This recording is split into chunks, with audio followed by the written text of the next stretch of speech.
Shalom Bapak-Bapak yang dikasihi Tuhan, kembali kita masuk dalam ibadah Pelkat PKB yang dilaksanakan pada hari ini. Dan tentunya masih kita lakukan di rumah masing-masing.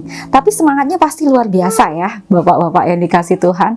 Sekalipun dalam pandemik ini, jangan pernah lupa ambil bagian untuk bersekutu. Mari Bapak-Bapak yang dikasihi Tuhan, sebelum kita membaca serta merenungkan firman Tuhan pada hari ini, mari kita satu dalam doa. Mari kita berdoa.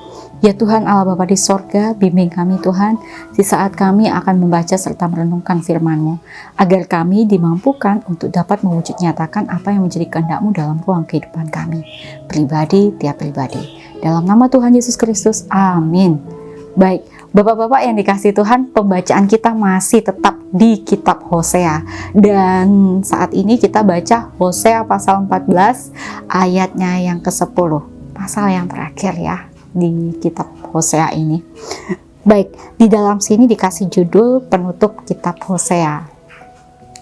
Kalau kita mau baca ayat 10, kita baca bareng-bareng ya. Kita bareng-bareng. Siapa yang bijaksana, biarlah ia memahami semuanya ini. Siapa yang paham, biarlah ia mengetahuinya. Sebab jalan-jalan Tuhan adalah lurus, dan orang benar menempuhnya, tetapi pemberontak tergelincir di situ.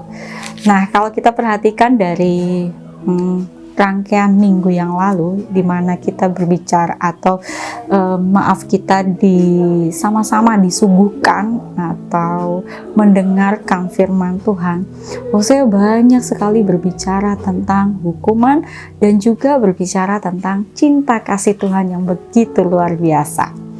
Nah, di balik cinta kasih Tuhan ini ternyata ada satu bentuk didikan yang begitu memiliki makna yang begitu dalam. Didikannya begitu keras, yaitu pembuangan. Hukuman itu tadi didikannya.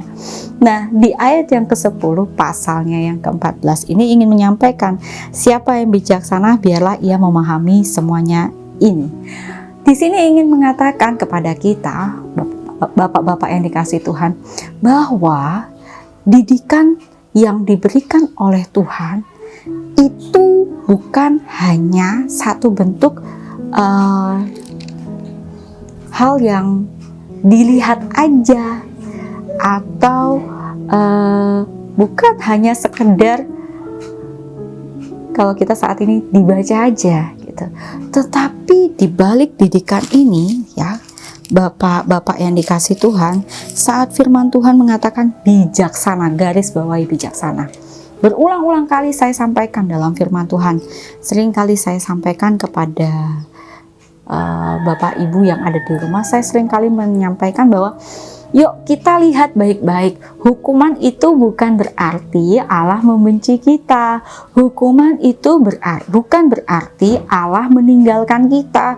Hukuman itu bukan berarti kita sebagai pribadi yang memiliki dosa yang begitu luar biasa sehingga tidak dapat lagi atau tidak layak mendapatkan pertolongan.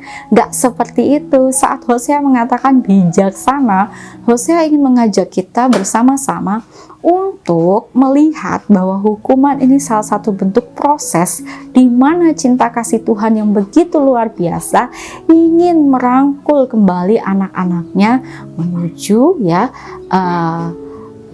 dalam aturan-aturan yang diinginkan oleh Tuhan tersebut.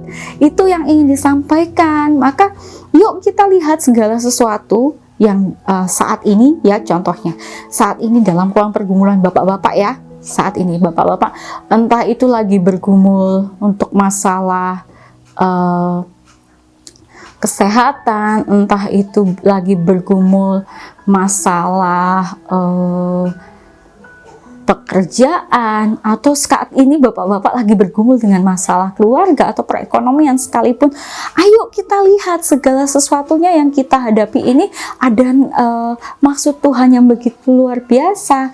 Yuk kita lihat dengan bijaksana. Bijaksananya dengan pimpinan siapa ya? Pimpinan Tuhan, bukan dalam bijaksana pimpinan pola pikir manusia. Karena kalau pola pikir manusia segala sesuatunya akan membuat atau arah panahnya menuju ke pembenaran menenangkan diri kita, enggak aku udah gini, enggak kayak gitu. Tapi kalau bijaksana kita bisa melihat bahwa Tuhan mengizinkan segala sesuatunya terjadi dalam ruang kehidupan saya agar saya menjadi pribadi yang lebih baik lagi dan pribadi yang memiliki iman yang begitu luar biasa, dekat dengan Allah, dan melihat satu proses ini semua terjadi agar saya mampu untuk mensyukuri segala sesuatu yang ada sekalipun dalam keadaan yang terpuruk. Itu baik, bijaksana. Baru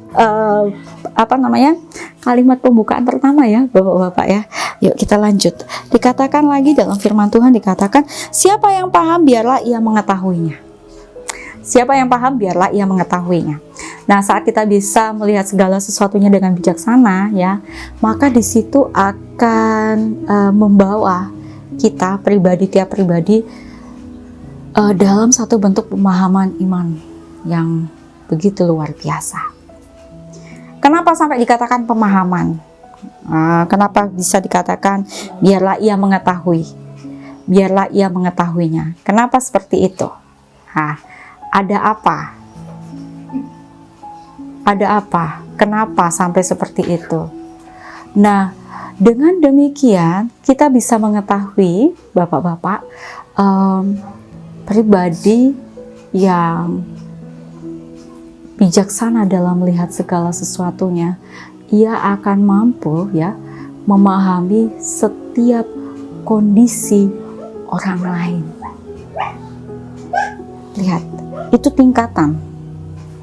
Saat kita mampu bijaksana mengolah setiap permasalahan dalam kehidupan kita, dampaknya tuh nanti buat kita. Akhirnya kita paham, oh iya ya, dulu aku seperti ini, aku seperti ini.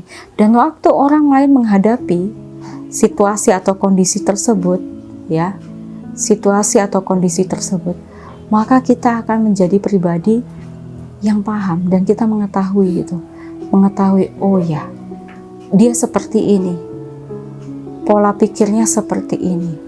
Maka kita bisa untuk mengetahui proses tersebut terjadi. Akan menjadi ada satu bentuk pembelajaran yang luar biasa di dalamnya. Itu yang bisa kita tangkap. Kemudian apalagi sih? Sebab jalan-jalan Tuhan adalah lurus dan orang benar menempuhnya, tetapi pemberontak tergelincir. Saat kita mampu untuk menerapkan dua hal penting dalam ruang kehidupan kita, ya, saat kita mampu, di saat itu pun ya, di saat itu pun kita mampu untuk merasakan bagaimana kasih sayang Tuhan menyertai kita, kasih sayang Tuhan menuntun kita, membawa kita. Jalan-jalan yang lurus ini ingin dimaksudkan ialah tentunya jalan-jalan yang dipimpin oleh Tuhan.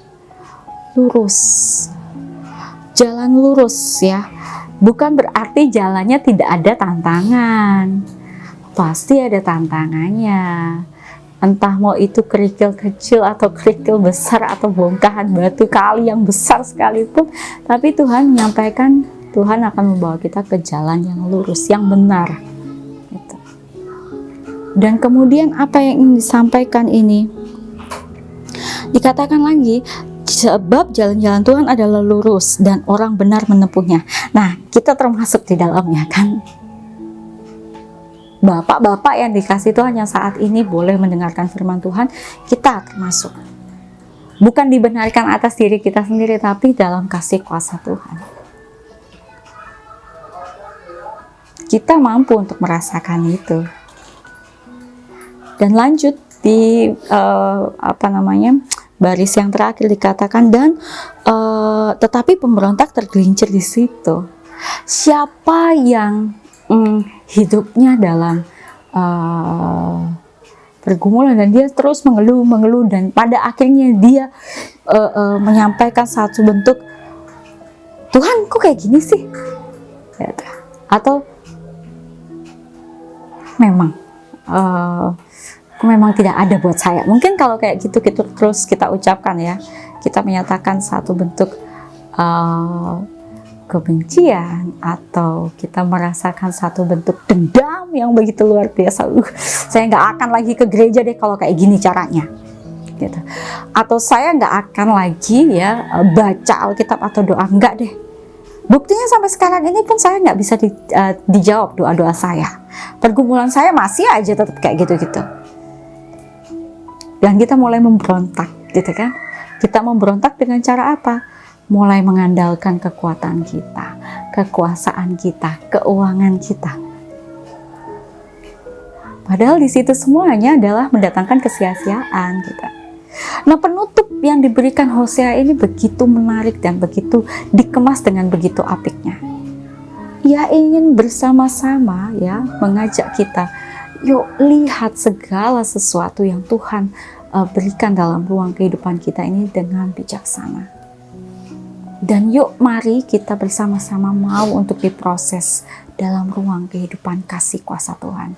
Agar apa? Kita pun mampu untuk bersaksi dan mampu untuk memahami pergumulan-pergumulan yang dialami oleh rekan-rekan kita yang lain. Dan apabila kita sudah mampu untuk melakukan itu semua, yakin dan percaya Bapak-Bapak yang dikasih Tuhan, kita pun mampu untuk bersaksi dan menguatkan, baik itu anggota keluarga kita atau rekan-rekan kita, kita mampu untuk menguatkan. Apa yang memampukan kita? Kasih kuasa Allah yang tetap tinggal diam dalam hati dan pikiran kita. Tuhan Yesus memberkati Bapak-Bapak yang dikasih Tuhan. Tetap semangat. Salam sehat dari saya, Pendeta Dewi. Tuhan Yesus memberkati. Amin. Ambil saat teduh sejenak.